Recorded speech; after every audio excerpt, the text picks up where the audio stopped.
একটি শিক্ষণীয় সুন্দর গল্প। একজন কাঠমিস্ত্রি একদিন একটি গ্রামে কাজ করতে গেল, কিন্তু সে নিজের হাতুড়িটি বাড়িতে ভুলে রেখে এসেছিল। অগত্যা সে গ্রামে লোহার মিস্ত্রির কাছে গেল।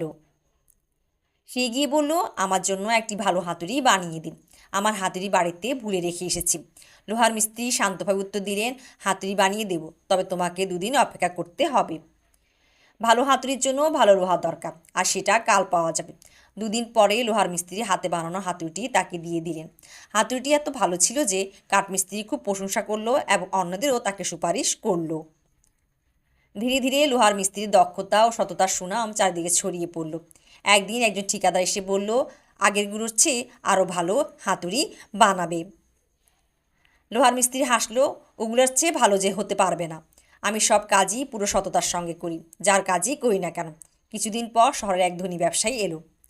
সে বলল, আমি 1.5 গুণ দাম দেব, শুধু কথা দাও সব হাতুড়ি শুধু আমার জন্যই বানাবে। লোহার মিস্ত্রি দৃঢ়ভাবে উত্তর দিলেন, আমার পরিশ্রমের মূল্য আমি নিজেই ঠিক করি। তুমি আমাকে যত বেশি দেবে তার দ্বিগুণ তুমি গরিবের কাছ থেকে তুলবে। আমার লোভের বোঝা কোনো গরিবের উপর চাপাতে পারবো না।